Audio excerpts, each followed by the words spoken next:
Capítulo cuarto. El domingo de mañana, a la hora en que repicaban las campanas de las iglesias, en los villorrios extendidos a lo largo de la costa, todo el mundo regresaba a casa de Gatsby y se dispersaba alegremente por el prado.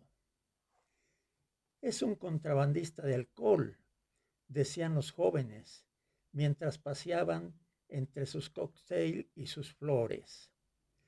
Una vez mató a un hombre que descubrió que era sobrino de von Hindenburg y primo segundo del diablo.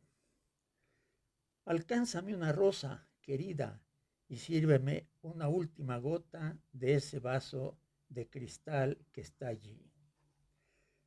Una vez escribí en los espacios en blanco de un horario los nombres de los que concurrían a la casa de Gatsby en verano. Ahora es ya un horario viejo, con los bordes deshechos. Este horario rige desde el 5 de julio de 1922, pero aún no puedo leer los nombres borrosos y ellos darán una impresión más exacta que mis generalizaciones sobre los que aceptaban la hospitalidad de Gatsby, pagándole el sutil tributo de no saber nada de él. De West Egg concurrían entonces los Chester Becker y los Leaches y un hombre llamado Bunsen, que conocí en Yale, y el doctor Wester Sivet, que se ahogó el último verano en el Maine, y los Hovern y la familia de Willy Voltaire, y un clan entero de apellido Black Book, que siempre se amontonaba en un rincón y fruncían la nariz como cabras a cualquiera que se la avecinara. Y los Ismay y los Christie, o más bien Hubert Haubart y la esposa del señor Christie, y Edgar Beaver, cuya cabellera se dice que se tomó de un blanco algodonoso una tarde de invierno sin tener ninguna razón particular. Clarence en Bill era de East Egg, según recuerdo. Vino solo una vez de Knickerbocker, blancos, y peleó en el jardín con una calavera llamada Etty. Desde allí, más allá de la isla, venían los Chills, la familia de O.R.P. Schaders, la de Stonewall Jackson Abrams, de Georgia los Figuarts y los Ripley's y Snell. Snell estuvo allí 3 días antes de entrar en la penitenciaría. Tan borracho estaba que quedó tendido en la calzada de grava y el automóvil de la señora Ulysses Sweet lo aplastó la mano derecha. Venían los Dency y el señor S.B. Widebite, que hacía rato había pasado los 70, y Maurice A. Flink, y los Hammerhead y Beluga, el importador de tabaco y las chicas de Beluga.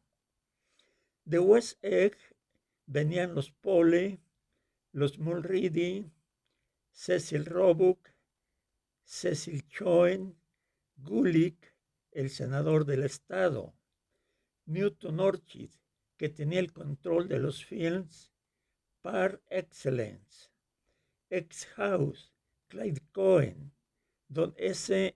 Schwarze, el hijo, y Arthur McCarthy, todos relacionados de una u otra manera con las películas. Y los Carlip, los Bemberg y G. R. Muldon, hermano de ese Muldon que después estranguló a su esposa. Después venía Da Fontano, el promotor, Ed Legros, Jane B. Ferrer, Tripa Podrida, los dos de Young y Ernest Lilly. Venían a jugar y cuando Ferres paseaba sin rumbo por el jardín, significaba que lo habían limpiado y que las acciones de la Asociación de Transportes fluctuarían ventajosamente al siguiente día. Un hombre llamado Klim Springer estaba allí tan a menudo y se quedaba tanto tiempo que se le dio el nombre de El Huésped. Dudo que haya tenido ningún otro hogar. Entre la gente de teatro que había estaba Gus Weiss, Horace O'Donovan, Lester Meyer, George Dukewith, Francis Bull.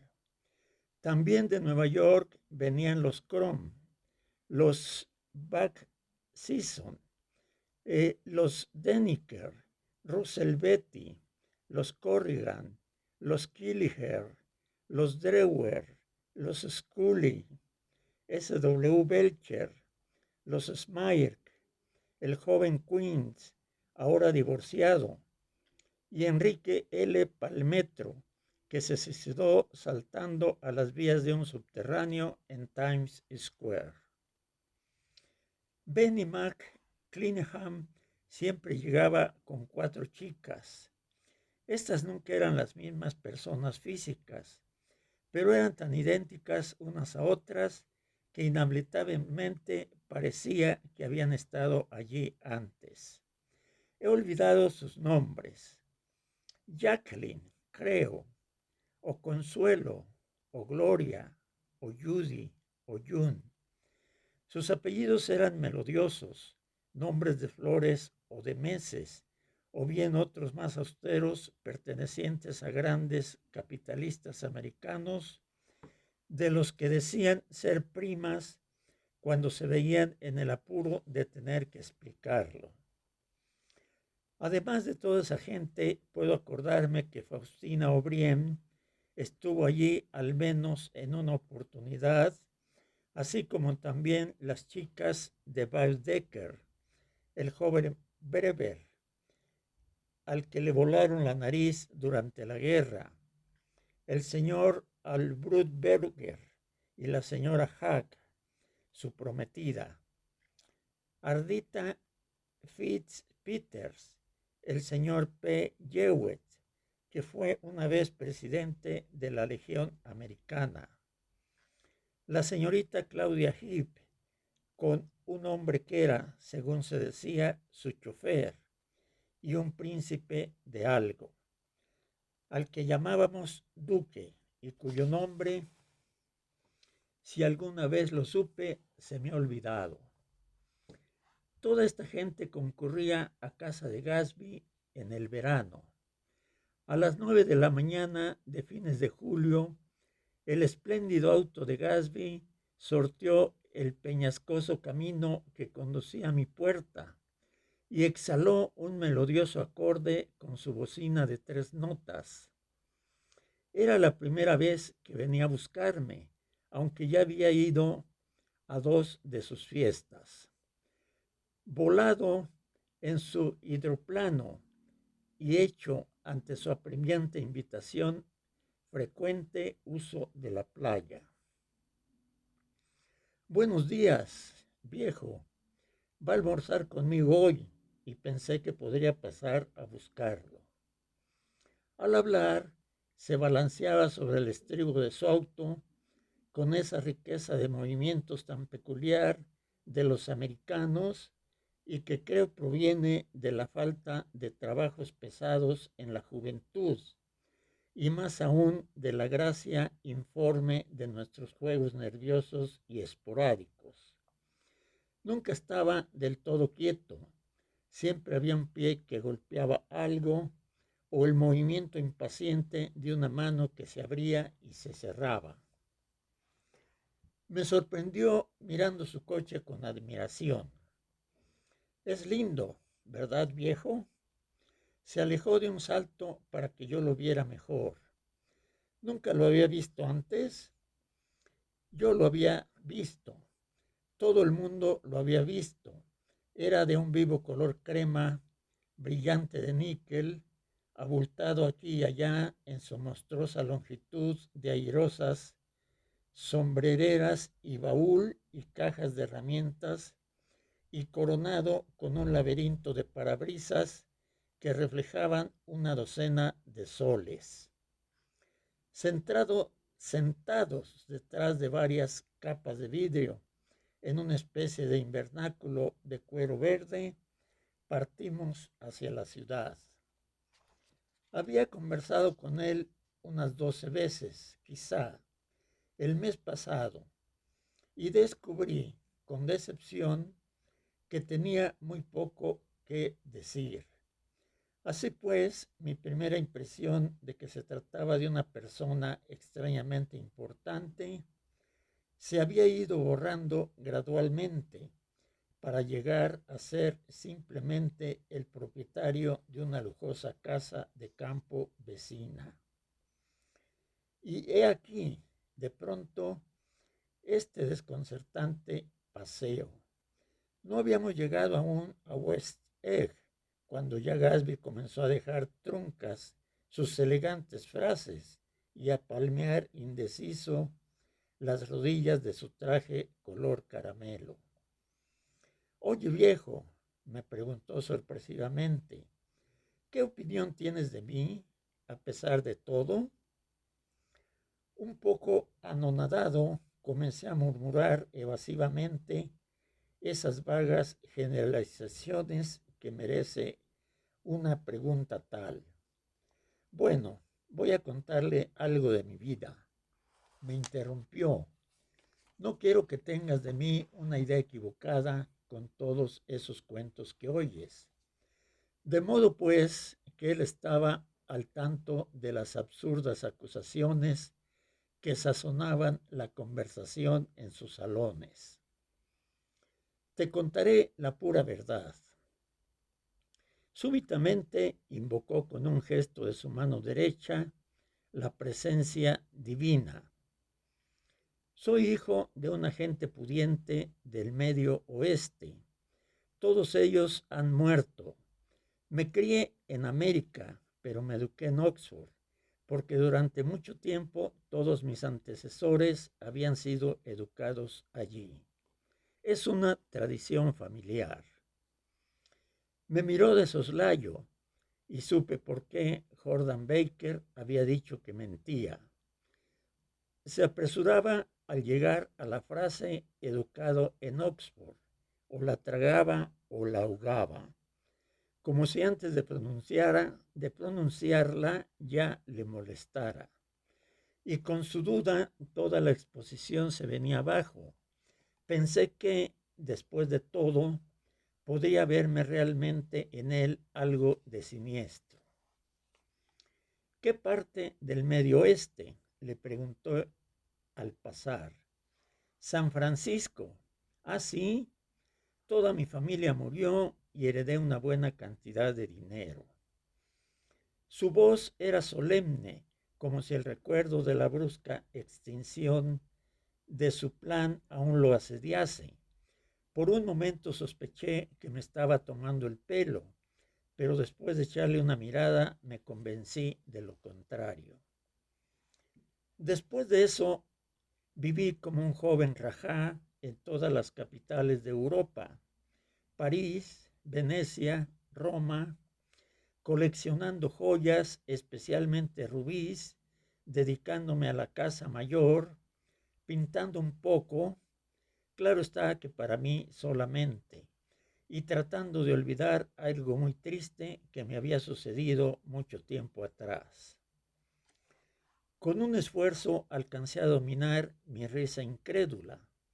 Las mismas frases estaban tan gastadas que apenas si llegaban a evocar otra imagen que la de un cómico con turbante, sudando la gota gorda mientras perseguía un tigre por el Bois de Boulogne. Entonces vino la guerra, viejo. Fue para mí un gran alivio y traté muy seriamente de morir, pero parecía tener una vida encantada. Al comienzo acepté una misión en calidad de lugarteniente primero en el bosque de Argonne, Conduje los restos de mi batallón de ametralladoras tan adelante que dejamos a cada lado de nosotros una brecha de unos 300 metros por la que no podía pasar la infantería. Allí nos quedamos durante 2 días y 2 noches. Éramos 130 hombres con 16 fusiles Lewis y cuando la infantería llegó por fin, halló las insignias de 3 divisiones alemanas entre las pilas de muertos. Me promovieron a mayor y todos los gobiernos aliados me dieron una condecoración. Hasta Montenegro, el pequeño Montenegro, sobre el mar Adriático. El pequeño Montenegro alzó la voz y la subrayó con su sonrisa. La sonrisa compendiaba la complicada historia de Montenegro y expresaba su simpatía hacia las bravas luchas de su pueblo. Se apreciaba íntegramente la serie de circunstancias nacionales que hacían brotar este hombre desde el fondo del tibio corazoncito de Montenegro. Mi credulidad se había trocado ahora en fascinación. Era como hojear rápidamente una docena de revistas. Echó mano al bolsillo y cayó en la palma de mi mano un pedazo de metal pendiente de una cinta. Esa es la de Montenegro. Ante mi asombro, aquella cosa tenía el aspecto de ser auténtica. Orderi de Danilo, decía la leyenda circular. Montenegro Nicolás Rex. Vuélvela. Mayor Hay Gatsby, leí, por valor extraordinario. He aquí otra cosa que siempre llevo. Un recuerdo de mis días en Oxford. Fue tomada en Trinity Quad, el que está a mi izquierda, es ahora el conde de Doncaster. Era una fotografía de media docena de jóvenes que vestían chaquetas deportivas de franela y formaban grupo bajo una arcada, por lo que se veía una multitud de torres. Allí estaba Gatsby, un poco más joven, con un palo de cricket en la mano. Entonces todo era verdad. Vi las pieles de tigre flameando en su palacio junto al Gran Canal. Lo vi abriendo el cofre de rubíes para aliviar en sus luminosas profundidades carmesís las heridas de su destrozado corazón. Voy a hacerte hoy un pedido, dijo guardando, lleno de satisfacción, su retrato en el bolsillo. Por eso pensé que debías saber algo respecto de mí. No quería que pensaras que era nadie. Por lo general me encuentro entre extraños, ¿sabes? Porque me arrastro de aquí para allá tratando de olvidar aquello tan triste que me pasó.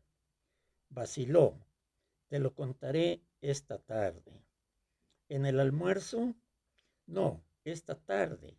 Resulta que he averiguado que invitaste a la señorita Baker a tomar el té. ¿Quiere decirme que está enamorado de la señorita Baker? No, viejo chusco, no lo estoy. Pero la señorita Baker ha consentido generosamente en hablarle de este asunto. Yo no tenía la más leve idea de lo que sería ese asunto, pero estaba más bien asombrado que interesado. No había invitado a Jordan a tomar el té para juzgar al señor Hay Gatsby. Estaba seguro de que el pedido iba a ser algo completamente fantástico y por un momento lamenté haber pisado su concurridísimo jardín. No quise agregar palabra. La corrección de su actitud aumentaba a medida que nos aproximábamos a la ciudad. Dejamos atrás Port Roosevelt, que nos mostró su fugaz paisaje de transatlánticos listados de rojo y atravesamos a la carrera las calles empedradas del barrio bajo, bordeadas por las oscuras y siempre concurridas cantinas de desteñido oropel fenisecular.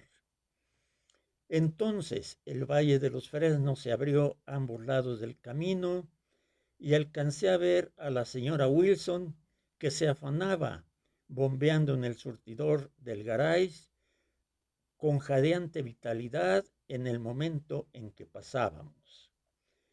Con los guardabarros abiertos como alas atravesamos velozmente medio Astoria.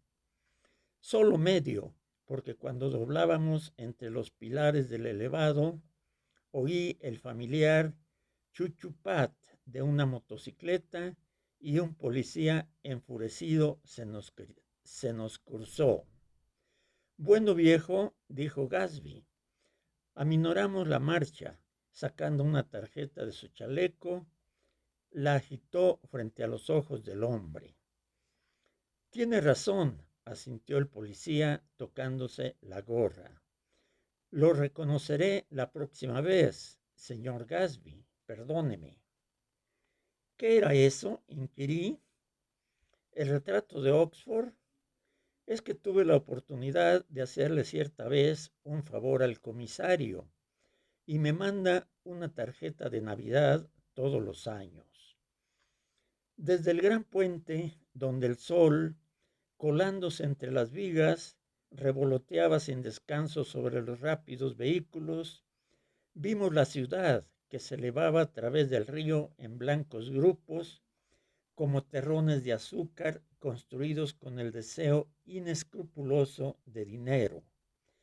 Cuando se ve la ciudad desde el puente de Queensborough, es como si la viera por primera vez en original y salvaje promesa de toda la belleza y el misterio del mundo. No pasó un muerto en un coche fúnebre cubierto de pimpollos, seguido de dos carruajes que tenían las cortinillas corridas y de otros coches más alegres para los amigos. Los amigos del muerto nos miraban asomándose con esos ojos trágicos y esos cortos labios superiores típicos del sudeste de Europa, y me alegró que el espléndido auto de Gatsby estuviera incluido en su sombrío asueto. Cuando llegamos a Blackwell Island, nos pasó una limusine conducida por un chofer blanco, en la que iban tres negros a la moda, dos muchachos y una chica. Reí en voz alta cuando sus ojos, o mejor dicho, las yemas de sus glóbulos oculares, se volvieron hacia nosotros en gesto de altanera rivalidad. Cualquier cosa puede suceder ahora que hemos pasado este puente, pensé, cualquier cosa. Hasta podría ser posible que Gatsby nada tuviera de particular ni de maravilloso. Era un mediodía espléndido, en un sótano bien ventilado de la calle 42. Me encontré con Gatsby para almorzar, guiñando los ojos para borrar la impresión que el resplandor de afuera me produjo. Pude distinguirlo oscuramente en la antesala, conversando con otro hombre. Señor Carraway, este es mi amigo, el señor Wolfsheim.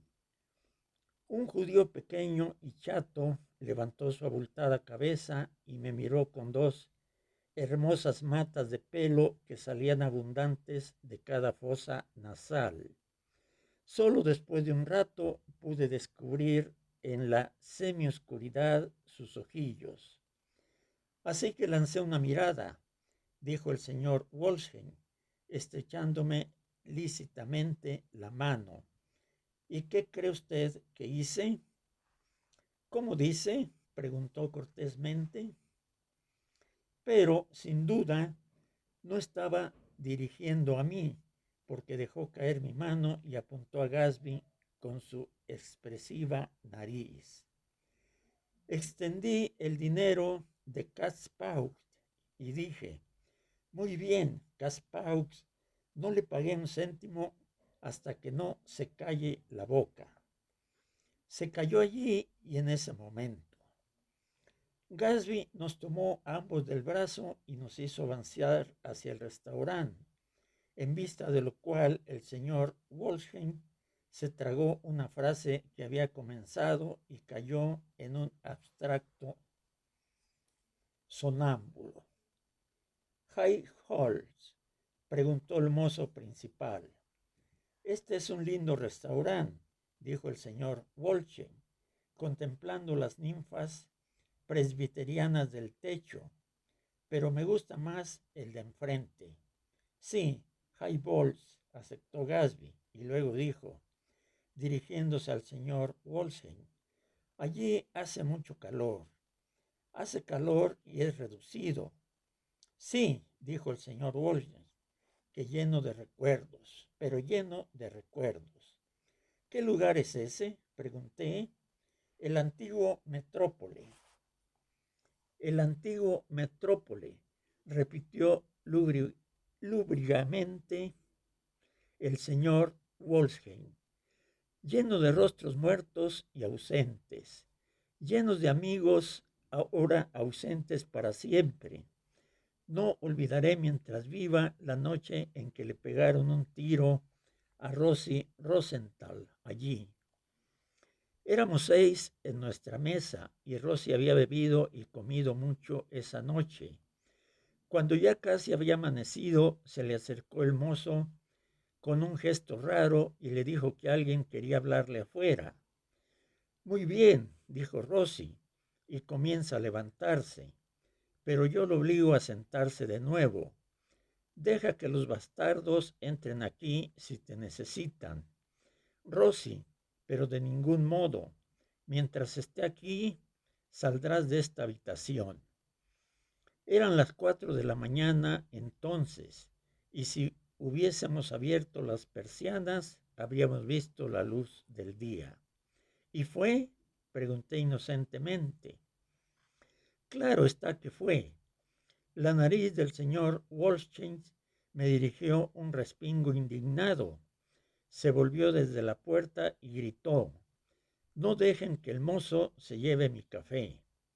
Entonces salió a la vereda y le pegaron 3 tiros en pleno vientre y arrancaron con el auto. «4 de ellos electrocutados», dije, recordando.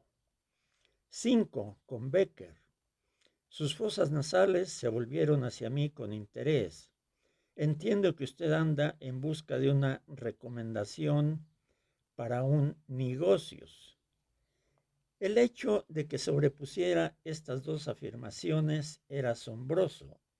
Gatsby contestó por mí.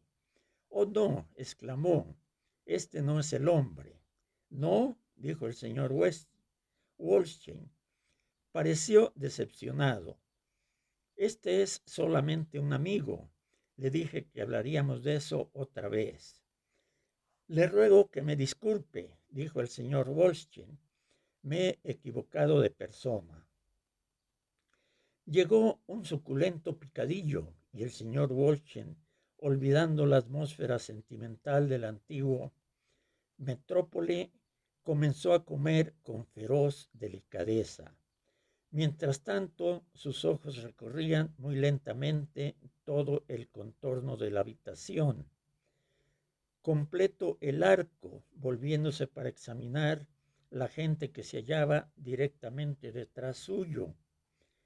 Creo que, a no ser por mi presencia, hasta hubiera lanzado una breve mirada debajo de nuestra propia mesa. «Mira, viejo», dijo Gatsby inclinándose hacia mí, «temo haberte hecho enojar un poco esta mañana en el auto». De nuevo apareció la sonrisa, pero esta vez me mantuve firme contra ella. «No me gustan los misterios», contesté, «y no comprendo por qué no hablas francamente y me dices lo que quieres, porque todo tiene que venir ¿por qué todo tiene que venir por intermedio de la señorita Baker? Oh, no hay ningún secreto, me aseguró. La señorita Baker es una gran deportista, lo sabes, y nunca haría nada que no fuera perfectamente correcto. De pronto miró su reloj, saltó y salió apresuradamente de la habitación, dejándome en la mesa con el señor Wolfsheim. Tiene que telefonear, dijo el señor Wolfsheim, siguiéndolo con la mirada. Gran muchacho, ¿no es verdad? Agradable de ver y un perfecto caballero. Sí, es egresado de Oxford. Oh, fue al colegio de Oxford en Inglaterra. ¿Conoce usted el colegio de Oxford? Lo oí nombrar. Es uno de los colegios más famosos del mundo. ¿Hace mucho tiempo que conoce a Gatsby? Pregunté. Varios años, contestó con un gesto satisfecho.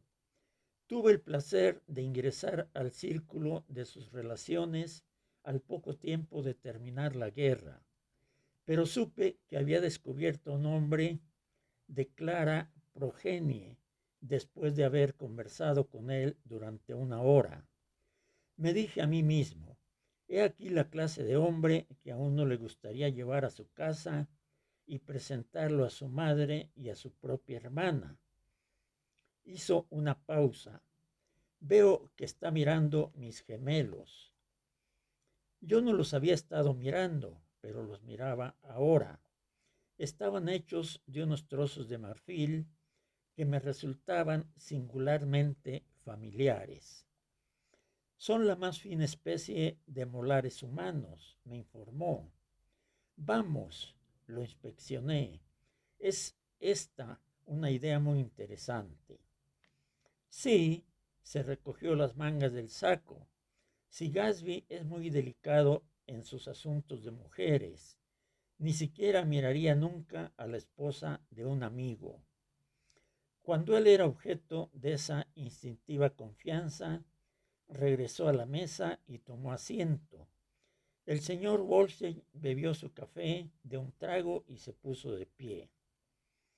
Me ha gustado el almuerzo, dijo. Me voy a alejar de ustedes, jóvenes, antes de aburrirlos. No se apure, Meyer, dijo Gatsby con entusiasmo. El señor Wolves levantó la mano como impartiéndonos una especie de bendición. Son ustedes muy corteses, pero yo pertenezco a otra generación, anunció solemnemente.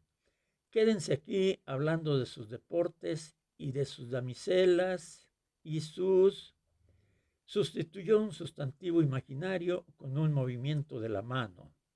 En cuanto a mí, tengo 50 años de edad y no pienso seguirles imponiendo por más tiempo mi presencia. Mientras nos estrechábamos las manos y se volvía, su trágica nariz temblaba. Pensé si no le había dicho nada ofensivo. Se pone muy sentimental a veces, explicó Gatsby. Este es uno de sus días sentimentales. Es una figura bien característica de Nueva York. Es un extranjero naturalizado de Broadway. Al fin, ¿quién es? ¿Algún doctor? No. ¿Un dentista? ¿Meyer Wolfes? No, es un fullero. Gatsby quedó indeciso y después agregó fríamente, es él quien estableció las World Series allá en 1919. ¿Fundó las World Series? Repetí. La noticia me impresionó. Me acordaba, claro está, que las World Series databan de 1919, pero si alguna vez pensé en ello, fue para considerarlo como algo que simplemente había sucedido, el final inevitable de una cadena. Nunca se me había ocurrido que un hombre podía ponerse a jugar con la fe de 50 millones de personas con la ingenuidad de un asaltante que roba una caja fuerte. ¿Cómo hizo eso? Pregunté después de transcurrido un minuto. Sencillamente que vio la oportunidad. ¿Por qué no está en la cárcel? No lo pueden pescar, viejo. Es un hombre listo. Insistí en pagar la cuenta. Cuando el mozo me trajo el cambio, alcancé a ver a Tom Buchanan en el otro extremo del repleto salón. Venga conmigo un minuto. Tengo que saludar a alguien. Cuando nos vio Tom, se levantó de un salto y dio media docena de pasos en dirección a nosotros. ¿Dónde has estado? Me preguntó con vehemencia. Daisy está furiosa porque no te has hecho ver. Este es el señor Gatsby, señor Buchanan. Se estrecharon brevemente las manos y un gesto estirado y poco familiar de embarazo cubrió el rostro de Gatsby. ¿Cómo lo has pasado? Dime, preguntó Tom. ¿Y a qué se debe que hayas venido tan lejos a comer? Hemos estado almorzando con el señor Gatsby.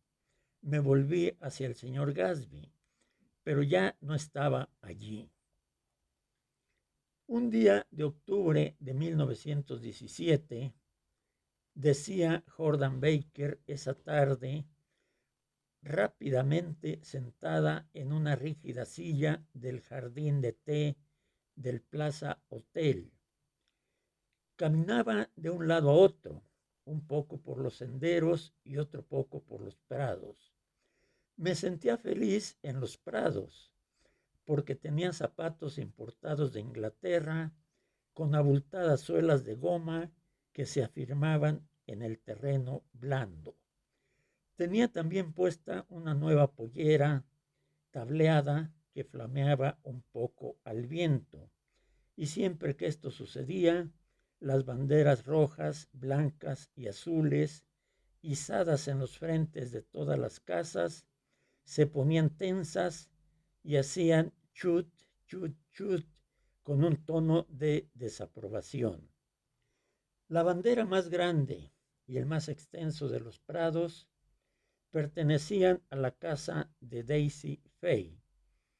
Tenía ella apenas 18 años, 2 más que yo, y era por lejos la más popular de todas las jovencitas de Louisville. Se vestía de blanco y tenía un pequeño coche blanco, y durante todo el día sonaba el teléfono de su casa y había emocionados oficialitos jóvenes de Camp Taylor que le solicitaban el privilegio de monopolizarla esa noche. De cualquier modo, aunque sea una hora. Cuando llegué frente a su casa esa mañana, su coche blanco se hallaba junto a la vereda y ella estaba adentro, sentada con un teniente que yo no había visto antes. Permanecían de tal modo absortos, mirándose, que no me vio hasta que estuve a 2 metros de ellos. Hola, Jordan, me llamó de improviso. Ven, por favor. Me sentí halagada de que quisiera hablarme, porque entre todas las chicas mayores era ella quien yo más admiraba. Me preguntó si iba a la Cruz Roja a hacer vendas. Eso hacía, en efecto. Bueno, entonces, ¿tendría yo la amabilidad de decirles que ella no iba a poder asistir ese día? Mientras Daisy hablaba, el oficial la miraba con ese gesto con que las chicas jóvenes desean que alguien llegue a mirarlas alguna vez. Por eso aquella escena me pareció tan romántica que recuerdo desde entonces el incidente. Su nombre era Jay Gatsby y no volví a ponerle los ojos encima durante otros 4 años, aún después de haberlo conocido en Long Island. No me di cuenta que era la misma persona. Eso ocurría en 1917. Al año siguiente tuve yo misma algunos admiradores. Comencé a participar en torneos y no veía a Daisy muy a menudo. Ella andaba con un grupo de gente un poquito mayor, cuando no sola. Extraños rumores circulaban respecto a ella, de cómo su madre la había encontrado armando su valija una noche de invierno para irse a Nueva York a despedirse de un soldado que se embarcaba. Pudieron impedírselo, pero no habló una palabra con sus familiares durante varias semanas. Después de eso no jugueteó ya más con soldados y apenas lo hizo con unos pocos jóvenes de pies planos o cortos, de vista que quedaron en la ciudad por serles imposible entrar en la armada. El otoño siguiente estaba nuevamente alegre, más alegre que nunca. Le presentaron en sociedad después del armisticio y en febrero se la consideraba comprometida con un muchacho de Nueva Orleans. En junio se casó con Tom Buchanan, de Chicago, con más pompas y ceremonias que las que nunca conociera Louisville. Él vino con 100 personas en 4 autos particulares y alquiló un piso entero en el Hotel Muhovat, y al día siguiente a su casamiento le regaló una sarta de perlas valuada en $300,000. Fui una de las damas de cortejo. Entré en su pieza media hora antes de la cena de bodas y la hallé tendida en la cama con su vestido lleno de flores, preciosa como esa noche de junio y borracha como una mona. Tenía una botella de vino Sauterne en una mano y una carta en la otra. Felicitaciones, murmuró. Nunca había tomado antes, pero, oh, cómo me gusta. ¿Qué te pasa, Daisy? Sentí miedo, se lo aseguro. Era la primera vez que veía una chica en ese estado. Mira, querida, tanteó. Dentro de un canasto de papeles que tenía al lado de la cama y sacó la sarta de perlas. Llévalas abajo y dáselas a quien quiera que sea su dueño. Diles a todos que Daisy se arrepintió. Diles, Daisy se arrepintió. Comenzó a llorar, lloró y lloró. Salí corriendo y encontré a la mucama de su mamá. La encerramos bajo llave y la metimos en un baño frío. No quiso soltar la carta. Se metió en la bañera con ella y la estrujó transformándola en una pelota húmeda y solo me dejó que la pusiera en la jabonera cuando vio que se estaba deshaciendo en pedazos como nieve. Pero no dijo una palabra más. Le dimos las sales de amoníaco, le pusimos hielo en la frente, la volvimos a vestir y media hora más tarde, cuando salimos de la pieza, las perlas pendían de su cuello y el incidente ya había pasado. Al día siguiente, a las 5, se casó con Tom Buchanan, sin tener siquiera un estremecimiento, y salieron hacia los mares del sur en una excursión que duró 3 meses. Los vi en Santa Bárbara cuando regresaron y me pareció que nunca había visto una chica tan loca con su esposo. Si abandonaba la habitación por un minuto, miraba alrededor con inquietud diciendo, ¿dónde habrá ido Tom? Y tenía la expresión más abstraída que se pueda imaginar hasta que lo veía entrar en la pieza. Acostumbraba a sentarse en la arena, haciéndole apoyar la cabeza sobre su falda durante largo rato, pasándole los dedos sobre los párpados y mirándolo con insondable deleite. Era conmovedor verlos juntos. lo hacía a uno reír de un modo silencioso y fascinado. Eso era en agosto. Una semana después de haberme ido de Santa Bárbara, Tom chocó una noche con un vagón en el camino de Ventura y rompió una de las ruedas delanteras de su auto. La chica que iba con él salió también en los diarios porque se quebró el brazo. Era una de las mocamas del Hotel Santa Bárbara. En abril siguiente, Daisy tuvo la nena y se fueron a Francia por un año. Los vi una primavera en Cannes y más tarde en Deauville. Después regresaron a Chicago y se instalaron. Daisy era popular en Chicago, como usted sabe. Andaban entre un grupo extravagante de gente joven, rica y desenfrenada, pero salió de allí con una reputación absolutamente perfecta. Tal vez porque no bebe. Es una gran ventaja no beber entre un grupo de gente bebedora. Puede una contener la lengua y además se puede disimular cualquier pequeño defecto que uno tenga, de modo que todos los demás sean tan ciegos que no lo vean o no les importe. Tal vez nunca Daisy llegó a alentar del todo ciertos amoríos, pero sin embargo hay algo en esa voz que tiene.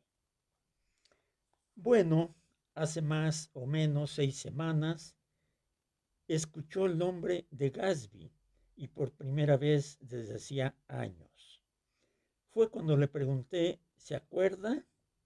Si conocía a Gatsby en West Egg. Después que usted se hubo retirado, entró en mi pieza, me despertó y dijo, ¿qué Gatsby? Y cuando lo describí, estaba medio dormida, dijo con una entonación singular que debía de ser el mismo hombre que ella había conocido. No fue sino entonces que relacioné a Gatsby con el oficial que se hallaba en su auto blanco. Cuando Jordan Baker hubo terminado de narrar todo esto, había media hora que habíamos dejado el plaza y andábamos en una victoria por el Parque Central.